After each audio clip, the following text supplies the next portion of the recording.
ज्यू साथसाथै यो सभाका अध्यक्ष ओम प्रकाश सुब्बाज्यू दुवैजनालाई सँगसँगै मिलेर यो आजको कार्यक्रमलाई औपचारिक रूपमा उद्घाटन गरिदिनको लागि विनम्र आग्रह गर्न चाहन्छु।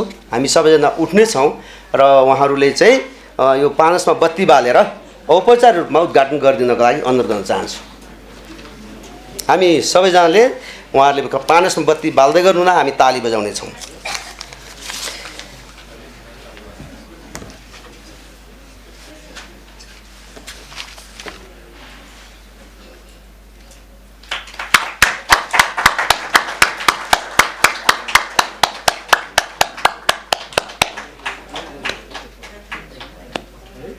ताली अलि पुगेन होला कि त्यही भएर बत्ती बलेन।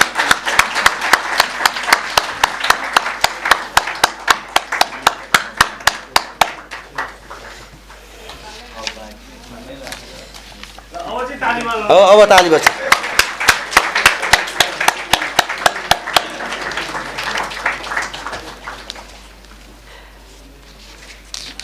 र धेरै धेरै धन्यवाद माननीय मन्त्री सुरेन्द्रराज आचार्यज्यू र हाम्रो आजको अध्यक्ष सभाध्यक्ष रेभेन्ड प्रकाश सुब्बाज्यू र सम्पूर्ण महानुभावहरूलाई हार्दिक धन्यवाद दिँदै अबको कार्यक्रमलाई अगाडि बढाउनको लागि स्वागत मन्तव्यको लागि यो कार्यक्रमको संयोजक श्री मुकुन्द कुमार शर्माज्यूलाई म विनम्र अनुरोध गर्न चाहन्छु। हजुर सबैलाई नमस्कार। ट्रान्सफर्म फाउन्डेसन नेपालको संयोजन तथा नेपाल क्रिस्चियन समाज र राष्ट्रिय मण्डली सङ्गति नेपालको संयुक्त आयोजनामा आज यहाँ समक्ष सम्पन्न हुन लागेको लोकतन्त्रमा मानवाधिकार र धर्म तथा आस्थाको स्वतन्त्रता विषयको कार्यशाला गोष्ठीमा गरिमामय उपस्थिति जनाइरहनुभएका प्रमुख अतिथिज्यूहरू, त्यस्तै प्रकारले यो आजको प्रमुख अतिथि माननीय सुरेन्द्र राज आचार्य, महिला तथा बालबालिका तथा ज्येष्ठ नागरिक अतिथिज्यू माननीय प्रकाश पन्तज्यू, सङ्घीय माननीयज्यूहरू, सङ्घीय प्रतिनिधि सभा राष्ट्रिय सभा मान्यज्यूहरू, प्रदेश सभा मान्यज्यूहरू, पूर्व मन्त्रीज्यूहरू, पूर्व सांसद तथा सभासदज्यूहरू, विभिन्न पालिकाबाट पाल्नुभएका प्रमुख तथा उपप्रमुखज्यूहरू, अन्तर्धार्मिक महासङ्घका अध्यक्षज्यू र पदाधिकारीज्यूहरू, सञ्चारकर्मीज्यूहरू, कानुन व्यवसायीज्यूहरू, पास्टर अगुवाहरू, सङ्घ संस्थाका प्रमुख तथा प्रतिनिधिज्यूहरू र विभिन्न पेसामा आबद्ध विभिन्न प्रतिनिधिज्यूहरू र विशेष गरिकन यो तीनवटै संस्थाले नेपालमा यो तीनवटै संस्था नेपालमा विधिवत रूपमा दर्ता भई समाज सेवाको क्षेत्रमा सक्रिय गैर नाफामूलक तथा लोक कल्याणकारी संस्थाहरू हुन्। आफ्नो स्थापना कालदेखि नै यी संस्थाहरूले प्राकृतिक प्रकोपको समयमा पीडित जनतासँग राहत कार्यमा संलग्न रहँदै आफूलाई मानवीय सेवामा अत्यन्त सक्रिय तुल्याइरहेका छौँ। 72 सालको महाभूकम्प र त्यसपछि वर्षेनी जसो आइलाग्ने बाढी पहिरो र आगलागी शीतलहर र अन्य कारणले समस्याग्रस्त भएका जनजीवनमा आफ्नो अपार उपस्थिति पुर्याउँदै आएका छौँ। त्यसका साथसाथै यो नेपाल क्रिस्चियन समाज चाहिँ 2063 सालमा दर्ता भएर विधिवत रूपमा जिल्ला प्रशासन कार्यालय काठमाडौँमा दर्ता भएर अहिले 77 जिल्लामा यसको शाखा रहेका पनि म यहाँहरू समक्ष जानकारी अनुरोध गर्न चाहन्छौँ। र त्यसको साथसाथै हामीले विशेष गरिकन संयोजन कतिवटा कामहरू गर्दै, विकास निर्माणका कामहरू गर्दै र तालिम सेमिनार गोष्ठीहरू निरन्तर रूपमा गर्दै आएको पनि हामी जानकारी गराउन चाहन्छौँ। र यहाँलाई स्वागत जनाउँदै गर्दै देशमा अल्पसङ्ख्यक धार्मिक समुदायका नितान्त खाँचो र नीतिगत तथा वैधानिक पहिचानका विषयमा राज्य पक्ष सधैँजसो अनुदार रहेको र अहिले गुनासोको रूपमा व्यक्त गर्नुपर्दा एक प्रकारको कति दुःखद अनुभूति हुन्छ। तथापि सत्य यही हो कि नेपाली समुदाय थुप्रै जाति भाषा भाषी तथा धर्म संस्कृतिको पहिचानको मुद्दाले अझै पनि गुनासो आक्रोश र झडपको स्वरूप धारण गर्नुपर्ने अत्यन्त दुःखलाग्दो अवस्था हुनसक्छ। नेपाल क्रिस्चियन समाज र राष्ट्रिय मण्डली सङ्गति नेपालको आयोजनामा यो कार्यक्रम जुटाइएको सन्दर्भमा क्रिस्चियन आस्थाको समुदायले अझै पनि भोग्नु परेका धेरै पीडाका विषयहरू, विशेष गरी मानवाधिकार, धर्म तथा आस्थाका स्वतन्त्रताको विषयमा यसलाई केही जोड दिनुपर्ने अवस्था देखिएको छ। अहिले कतिवटा अल्पसङ्ख्यक धार्मिक समुदायका कतिवटा चलअचल सम्पत्तिका कतिवटा अवस्थाहरू असुरक्षा अथवा त्यसको सुरक्षा नभइरहेको अवस्थाहरू देखेका छौँ भने कतिवटा सङ्घ संस्था, चर्च अनि त्यस्तै प्रकारले अरू कतिवटा अल्पसङ्ख्यक सङ्घ संस्थाहरूको दर्ताको विषयमा हामीले कतिवटा अप्ठ्याराहरू महसुस गरिरहेका छौँ। र यस्तै प्रकारले अरू विभिन्न परिस्थितिहरू, मानवाधिकारको जुन अन्तर्राष्ट्रिय मानवाधिकार र कानुनले संविधानले दिएका कतिवटा कुराहरूलाई इम्प्लिमेन्टेसन गर्ने कुराहरूमा कतिवटा ढिलाइ भइरहेको अवस्थाहरू हामीले देखिरहेका छौँ। र यति भन्दै आजको यो विशेष कार्यक्रममा फेरि पनि विशेष हाम्रो विशेष आमन्त्रित हाम्रो मन्त्रीज्यू मान्य सुरेन्द्र राज आचार्यज्यूले महिला बालबालिका तथा ज्येष्ठ नागरिक मन्त्री हुनुहुन्छ। यसको गरिमामय सभा बढाइदिनु भएकोमा हामी फेरि आयोजकको तर्फबाट हामी धन्यवाद दिन चाहन्छौँ। र अरू बाँकी जो जति साथीहरू हुनुहुन्छ मैले भन्न छुटाएका उहाँहरूलाई पनि म स्वागत गर्न चाहन्छु। धन्यवाद। लोकतन्त्रमा मानवाधिकार र धर्म तथा आस्थाको स्वतन्त्रता नामक कार्यशाला गोष्ठीको संयोजक मुकुन्द कुमार शर्माज्यूलाई धेरै धेरै धन्यवाद दिन चाहन्छु। उहाँले सबै महानुभावहरूलाई स्वागत गरिसक्नु भएको छ र फेरि पनि आउँदै गर्नुभएका हाम्रा सम्पूर्ण महानुभावहरूलाई हामी कार्यक्रममा हार्दिक स्वागत गर्न चाहन्छौँ। र अब हामी विषयवस्तुमा हामी प्रवेश गर्नेछौँ र आजको विषयवस्तुलाई प्रस्तुत गरिदिनको लागि धर्म तथा आस्थाको स्वतन्त्रताको लागि संसदहरूको अन्तर्राष्ट्रिय सञ्जाल नेपाल च्याप्टरका संयोजक डाक्टर बीपी खनालज्यूलाई कार्यपत्र प्रस्तुत गरिदिनको लागि हार्दिक अनुरोध गर्न चाहन्छौँ। र कार्यपत्र हाम्रो प्रिन्टेड कपी यहाँहरूको बिचमा हामीले उपलब्ध गराएका छौँ। हजुरहरूलाई हामी एक एक कपी हामी उपलब्ध गराउनेछौँ। र बाँकी सबै म बिपी सरलाई दिन चाहन्छु। धन्यवाद। नेपालमा धर्म तथा आस्थाको स्वतन्त्रताको सवाल र खास गरी मुलुकमा समानता, न्याय, शान्ति र समृद्धिका निम्ति ऐक्यबद्धताको जुन खाँचो छ अहिले उठान गर्न लागि यो कार्यपत्र र यो आयोजना गरिएको लोकतन्त्रमा मानवाधिकार, धर्म तथा आस्थाको स्वतन्त्रताको महत्त्व यो विषयमा जसरी गोष्ठी सम्पन्न हुन लागिराखेको छ, यो कार्यक्रमका सभापतिज्यू, प्रमुख अतिथि, महिला तथा बालबालिका, ज्येष्ठ नागरिक तथा समाज कल्याण मन्त्रीज्यू, माननीय मन्त्रीज्यूहरू, सङ्घीय तथा प्रदेश संसदका माननीय सांसदज्यूहरू, माननीय सभासदज्यूहरू,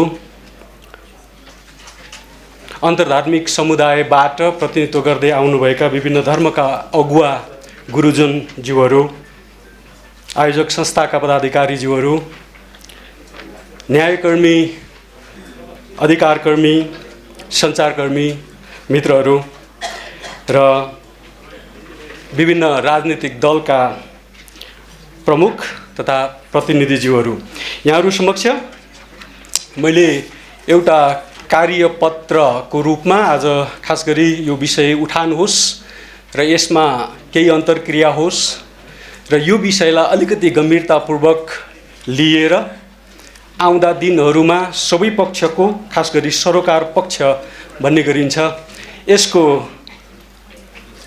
एउटा सहजीकरण, सामूहिक प्रतिबद्धता सम्मका कुराहरू हुन सकुन् र हामी सबै मिलेर मुलुकको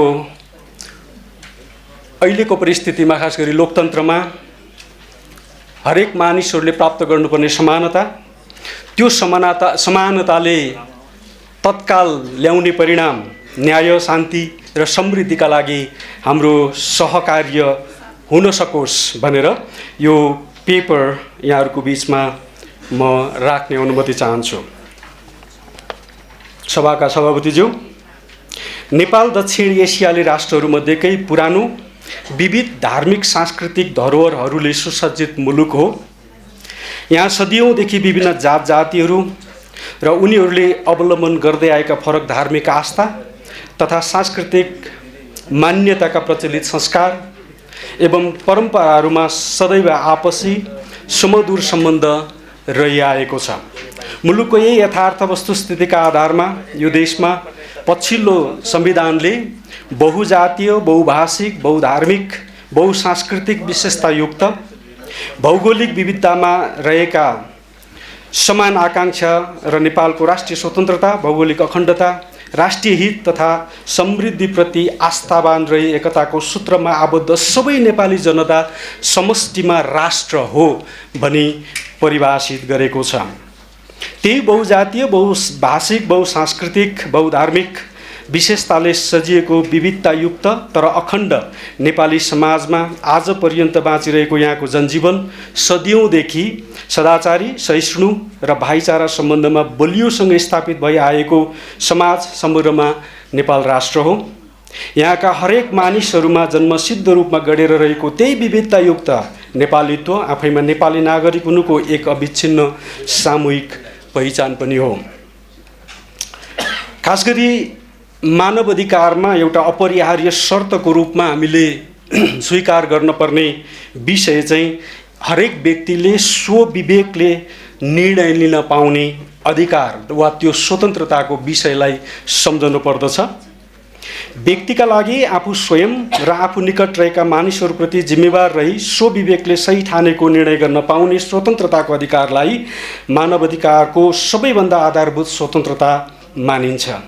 स्वविवेकले ठहर गरेको असल कुरो छान्न, मान्न, अनिच्छा लागेको कुरो छाड्न वा बदल्न पाउने स्वतन्त्रता बेगरको मानव अधिकार आफैमा अधुरो हुन्छ।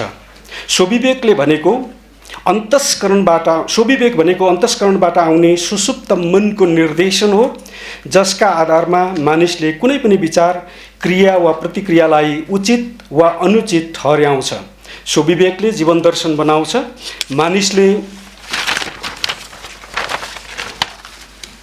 मानिसले आफूलाई तत्कालीन वातावरणप्रति जवाबदेही महसुस गर्न थालेदेखि नै उसमा स्वविवेक बलियो बन्छ। स्वविवेकमाथि आस्थाको जग स्थापित हुन्छ, जसद्वारा व्यक्तिमा मूल्य मान्यता निर्धारण हुन्छ। त्यसकारण एउटा व्यक्तिलाई सार्थक जीवन जिउनका लागि स्वनिर्णयको अधिकार उपयोग गर्न पाउने स्वतन्त्रताको खाँचो अपरिहार्य हुन्छ। यही अधिकारको जगमा व्यक्तिको आस्थाको स्वतन्त्रता महत्त्वपूर्ण ठहर्छ। आस्था जीवन पद्धतिका लागि अनिवार्य शर्त हो। आस्थाकै आधारमा व्यक्तिले आफ्नो स्वतन्त्र पहिचान निश्चित गर्छ। जस्तै कुनै धर्ममा, राजनीतिक सिद्धान्तमा, व्यापारिक, वैज्ञानिक वा रीतिस्थितिमा चल्न मन्जुर गरिएको जीवन पद्धतिको आस्था। समग्रमा आस्थाकै आधारमा मानिस आस्तिक वा नास्तिक बन्छ। ईश्वर, धर्मशास्त्र वा परलोकमा विश्वास गर्ने मानिस आस्तिक कहलाउँछ र यी कुनै पनि कुरामा विश्वास नगर्ने र भौतिक विज्ञानद्वारा पुष्टि गर्न सकिने विषयमा मात्रै विश्वास गर्ने मानिस नास्तिक कहलाइन्छ।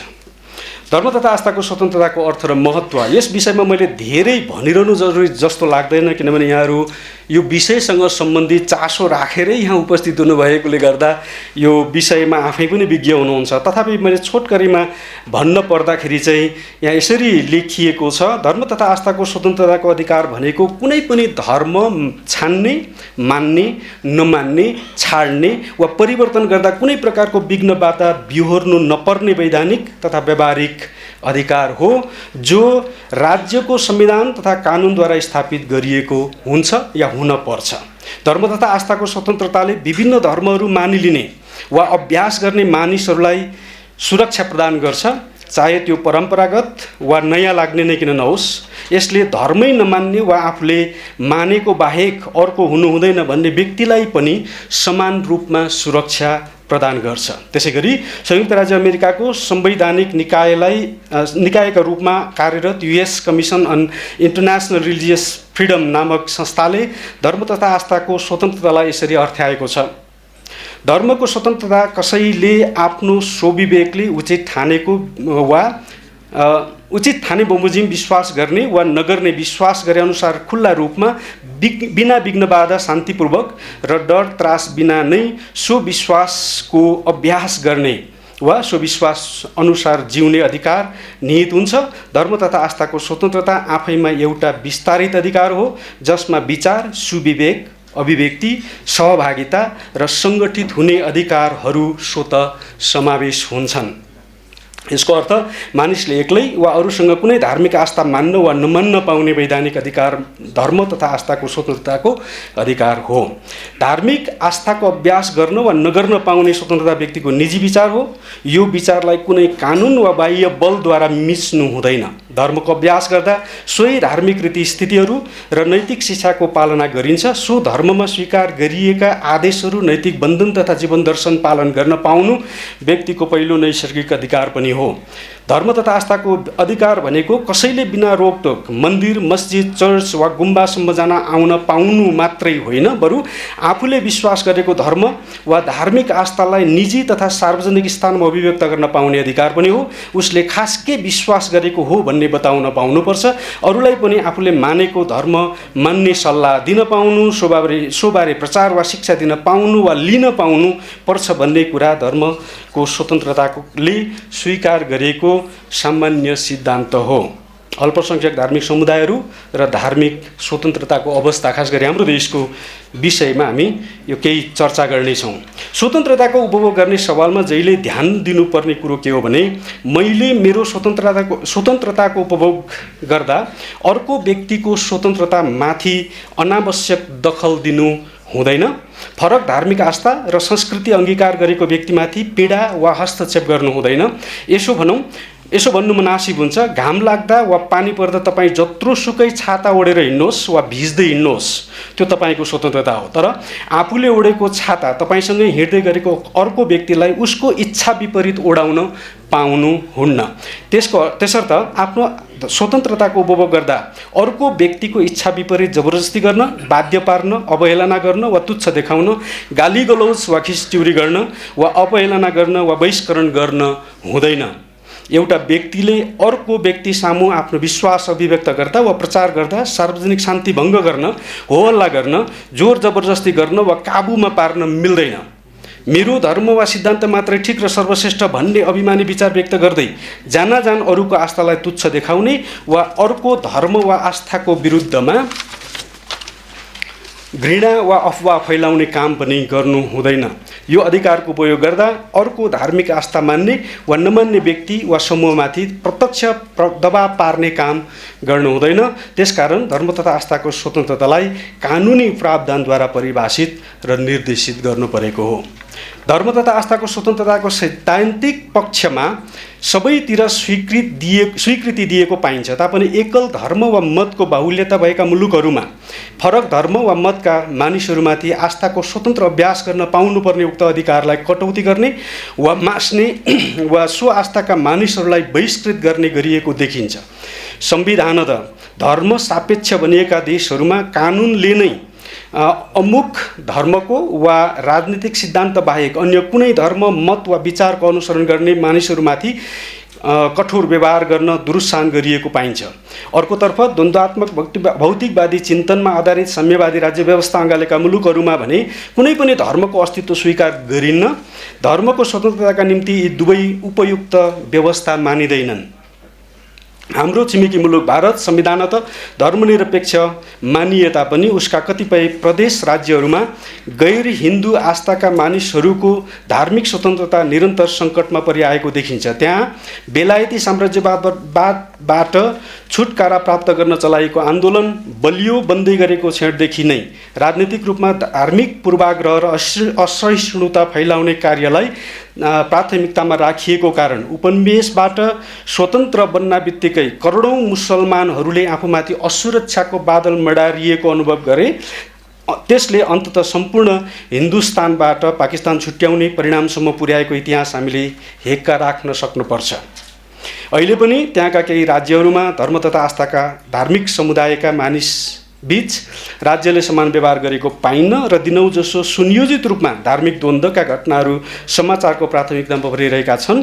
त्यहाँका अल्पसङ्ख्यक धार्मिक समुदायहरू अत्यन्तै असुरक्षित, तनावग्रस्त र अन्यायमा बाँचिरहेका छन्। त्यसै गरी अन्य मुलुकहरूको कुरा पनि गर्न सकिन्छ। यो सानो उदाहरण भारतको ल्याइयो, छिमेकी देश भएको नाताले सजिलो हुन्छ बुझ्न भनेर। पाकिस्तानमा हिन्दूहरूमाथि, अरब देशहरूमा क्रिस्चियन हिन्दूहरूमाथि वा बहाईहरूमाथि, अरू कति मुलुकहरूमा अन्य अल्पसङ्ख्यक भनिएका आस्थाहरूमाथि गरिएका एकदमै ज्यादतीपूर्ण घटनाहरू, त्यस्ता विभेदका घटनाहरू हामीले घरिघरि सुन्न पाउँछौँ।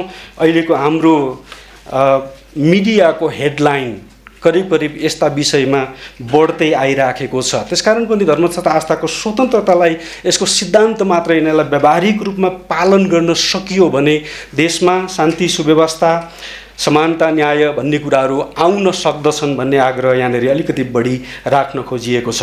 अर्कोतर्फ बहुजाति, बहुधर्म, बहुभाषा तथा बहुसंस्कृति भएका मानिसहरूको उपस्थितिमा रहेका कुनै पनि मुलुकहरूमा जब एकपक्षीय हितको दृष्टिले कानुन बन्छ, त्यहाँ विभेद, बहिष्करण र अन्याय व्याप्त हुन्छ। यसरी धर्म तथा आस्थाको स्वतन्त्र अभ्यास गर्न निषेध गरिएका मुलुकमा सो अधिकारबाट वञ्चित गरिएका मानिसहरू धेरैजसो आफू असुरक्षित हुने भएको हुँदा उनीहरू आफै र सम्बद्ध परिवार, समाज र सिङ्गो मुलुक नै तनावग्रस्त रहन्छ। यस सवालमा नेपाल अपवाद रहेको छैन। यद्यपि हामीले अनेक प्रकारले भन्दै आएका छौँ, यो सामान्यतया ग्रासरुट लेभलमा गएर हेर्ने हो भने यहाँ ठुलो विवाद छैन। तर जब जब राजनीतिक लाभका निम्ति, राजनीतिक एजेन्डाका रूपमा जब धर्मका कुराहरू मिसाइन्छ, धार्मिक सवालहरू उठाइन्छन्, त्यति बेला यसले तनावको रूप लिने प्रबल सम्भावना बढेर गइराखेको छ। खास गरी सांस्कृतिक धार्मिक राष्ट्रवादको उठान जसरी भइराखेको छ मुलुकमा, यसले मुलुकलाई कतै फेरि पनि द्वन्द्वग्रस्त बनाउने हो कि भन्ने आशंका अब हामीले गर्नुपर्छ भन्ने लाग्दछ। विगतमा पनि नेपाल राज्यको एकीकरण अभियानकै चरणदेखि उसो यहाँ एउटा धर्म विशेषको पक्ष पोषण गर्दै अल्पसङ्ख्यक धर्मावलम्बीहरूमाथि निरन्तर पक्षपातपूर्ण व्यवहार हुँदै आएको तथ्य जगजाहेर छ। अहिले पनि अल्पसङ्ख्यक तथा बहिष्कृत धर्मावलम्बीहरूमाथि राज्यको तर्फबाट विभेदपूर्ण व्यवहार भइरहेको छ। धार्मिक अल्पसङ्ख्यक मानिसहरूलाई सताउने, धरपकड गर्ने, झुट्टा मुद्दा चलाएर झ्यालखानामा कोस्ने र देश निकाला गर्ने जस्ता अमानवीय व्यवहार पटक पटक दोहोरिएका छन्। यद्यपि राज्यले यो कुरो स्वीकार गरिराखेको हामी पाउँदैनौँ। राम्रो छ भनेर सबैतिर भनिएको छ, तर व्यवहारमा यो कुरो देखिएको छ। घरिघरि यस्ता घटनाहरू घटिराखेका छन्। यो कुरा मैले यहाँहरू समक्ष निवेदन गर्न चाहेँ।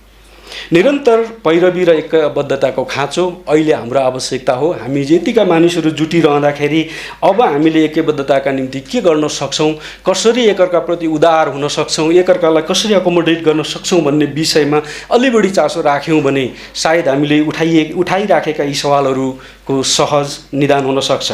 विभेदकारी राजनीतिक अभिष्टले देशमा बहुसङ्ख्यक मानिएका मानिसहरूलाई आफ्नो भोट ब्याङ्क बनाउने नियत पुरा गर्न अल्पसङ्ख्यक पक्षलाई बहिष्करणमा पार्ने अस्त्रका रूपमा धार्मिक सांस्कृतिक राष्ट्रवादको नारा उचाल्छ र देशमा अल्पसङ्ख्यक धर्मावलम्बीहरूप्रति असहिष्णुता, अफवाह र अन्याय थोपर्छ। धार्मिक राष्ट्रवादमाथि जोड दिने राजनीतिक तथा प्रशासनिक बलले अल्पसङ्ख्यकहरूमाथि अनावश्यक हस्तक्षेप र नियन्त्रण गर्ने हुँदा समग्र समाज तनावग्रस्त रहन्छ। त्यसकारण धार्मिक राष्ट्रवादले उचालेको पूर्वाग्रहलाई तत्काल निस्तेज गर्नेतिर हाम्रो ध्यान जान पर्छ।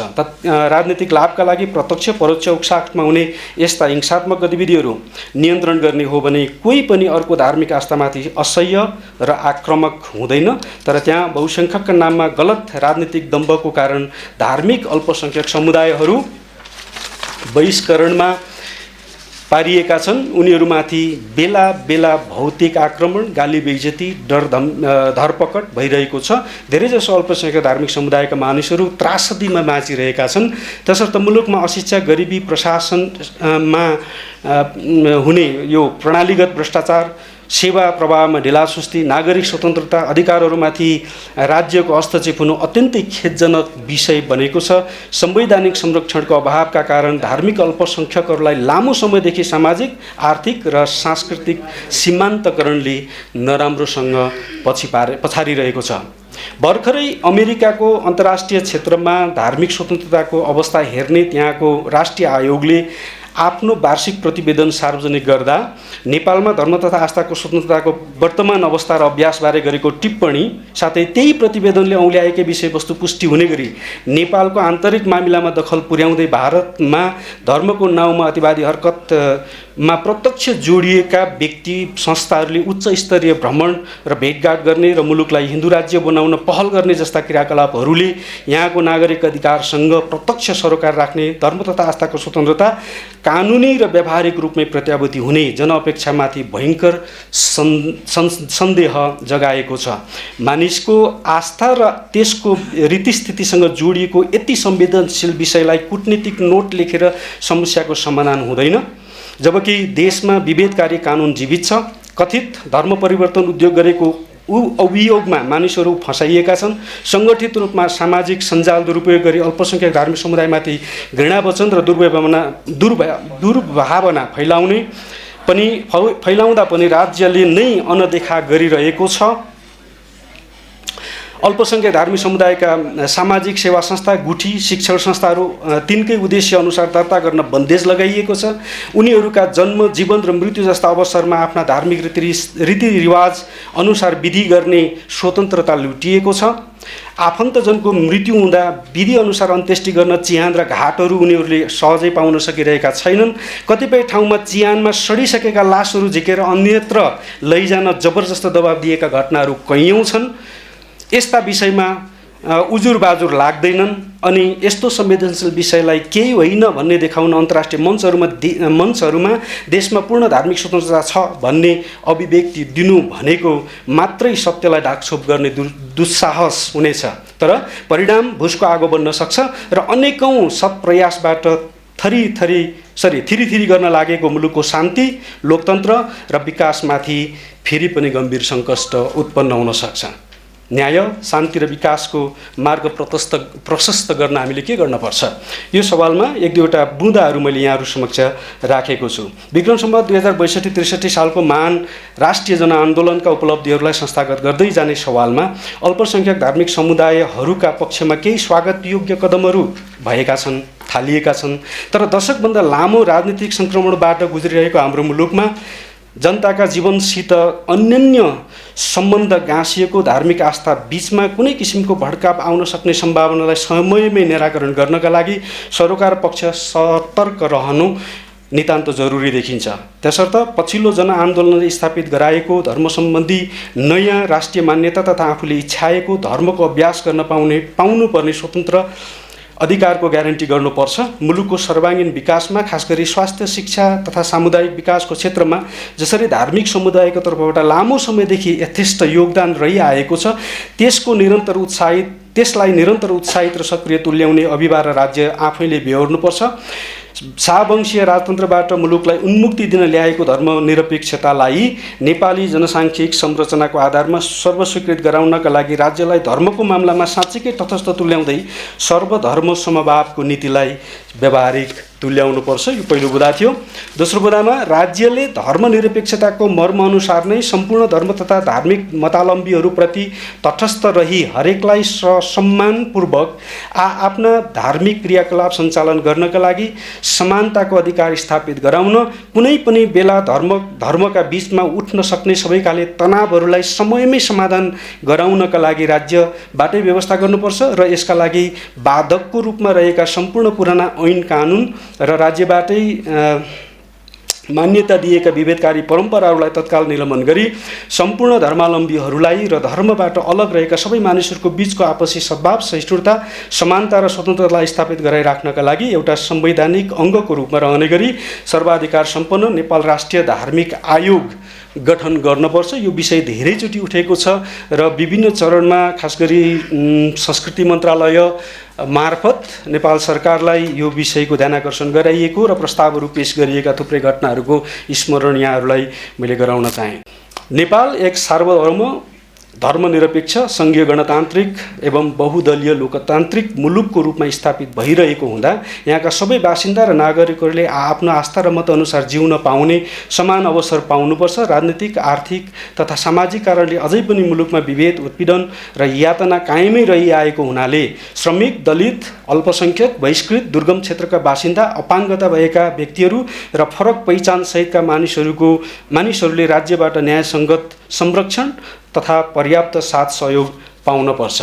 धार्मिक, सांस्कृतिक, जातीय, भाषागत, भौगोलिक तथा शारीरिक अशक्तताको कारण निरुत्साहित, बहिष्कृत र सीमान्तकृत समुदायको हित संरक्षण र सम्वर्धनका लागि देशको संविधान तथा सम्पूर्ण ऐन कानुनहरूमा अझसम्म रहिआएका सबै किसिमका विभेदजन्य प्रावधानहरूलाई मुलुकमा स्थापित लोकतान्त्रिक मूल्य मान्यता एवं नेपाल राज्यले अंगीकार गरिसकेको विश्व मानव अधिकार घोषणापत्र र अन्तर्राष्ट्रिय प्रतिज्ञापत्र अनुरूप तथा भर्खरै स्थापित हुँदै गरेको सङ्घीय गणतान्त्रिक लोकतन्त्रको मर्म अनुरूप मुलुकको संविधान र कानुनमा समयानुकूल परिमार्जन तथा संशोधन गर्नु अबको थप प्रयत्न हुनुपर्छ। धार्मिक, सांस्कृतिक, जातीय, भाषागत, भौगोलिक तथा शारीरिक अशक्तताको कारण निरुत्साहित, बहिष्कृत र सीमान्तकृत समुदायको हित संरक्षण र सम्वर्धनका लागि देशको संविधान तथा सम्पूर्ण ऐन कानुनहरूमा अझसम्म रहेका सबै किसिमका विभेदजन्य प्रावधानहरूलाई मुलुकमा स्थापित लोकतान्त्रिक मूल्य मान्यता एवं नेपाल सरकारले अंगीकार गरिसकेको विश्व मानव अधिकार घोषणापत्रको धारा 18 र 19, त्यसैगरी नागरिक तथा राजनीतिक अधिकार सम्बन्धी अन्तर्राष्ट्रिय प्रतिज्ञापत्र ICCPR आर्टिकल 19 को धारा अनुरूप समयानुकूल परिमार्जन तथा संशोधन हामीले गर्न पर्छ। हिंसा, उत्पीडन, विभेद, सीमान्तकरण तथा कुनै पनि दुष्प्रयत्नद्वारा कुनै पनि व्यक्तिको मानव अधिकार उल्लङ्घन भई हिंसा वा उत्पीडनमा परेका जोसुकै भए पनि तिनको जात, भाषा, धर्म, वर्ण, वर्ग वा क्षेत्रको अवधारणा आधारमा भेदभाव नराखी त्यस्ता व्यक्ति वा समुदायको साथमा पैरवी गर्दै पीडक पक्षलाई जवाफदेही तुल्याउन आवश्यक पहल सदैव गर्नुपर्छ। अन्तिममा सबै धार्मिक समुदायका अगुवाहरूसँगै दुवै तहका सांसद तथा विधायकहरू, न्यायकर्मीहरू, सञ्चारकर्मीहरू, चेतनशील नागरिक समाज र मानवाधिकार रक्षाका लागि क्रियाशील सम्पूर्ण व्यक्ति एवं संस्थाहरू धर्म तथा आस्थाको स्वतन्त्रताको ग्यारेन्टीका लागि सरोकार पक्ष हुन्। यसमा सबैको सक्रिय सहकार्य आवश्यक छ। त्यसकारण यस किसिमको जमघट, संवाद, अन्तर्क्रियाबाट व्यक्तिगत र सामूहिक प्रतिबद्धता जाहेर गरी कार्यान्वयनमा राज्य र सरकार पक्षहरूलाई जवाबदेही तुल्याउनुपर्छ। मैले मेरो पेपरलाई यहाँ टुङ्ग्याएँ। यहाँहरूसँग भएका कुनै पनि प्रश्न, यसमा टिप्पणी, यी सबै कुराहरू स्वागत गरिनेछन् र समयले दिएमा अहिले लन्च आवर पछि हामी फेरि यो विषयमा केही अन्तर्क्रिया गर्नेछौँ। अहिलेलाई मेरो पत्र यहाँनिर टुङ्ग्याएँ। धेरै धन्यवाद। डाक्टर बिपी खनालज्यूलाई धेरै धन्यवाद। मैले यो कतिवटा पोर्टफोलियो मेन्टेन गर्ने विषयमा चाहिँ अघि कतिवटा छुटाएको छु। म फेरि स्वागत गर्न चाहन्छु विभिन्न राजनीतिक दलबाट आउनुभएका प्रतिनिधिज्यूहरू, प्रमुखज्यूहरू, अधिकार कर्मीज्यूहरू अनि मेरो साथी हुनुहुन्छ मानस र निक, अनि त्यसपछि अहिले माननीय जो विनोद पहाडीज्यू हुनुहुन्छ उहाँहरूलाई पनि म फेरि र प्रदेशका इसाई समाजबाट र जिल्ला इसाई समाजबाट आउनुभएका प्रतिनिधिज्यूहरूलाई पनि म स्वागत गर्न चाहन्छु।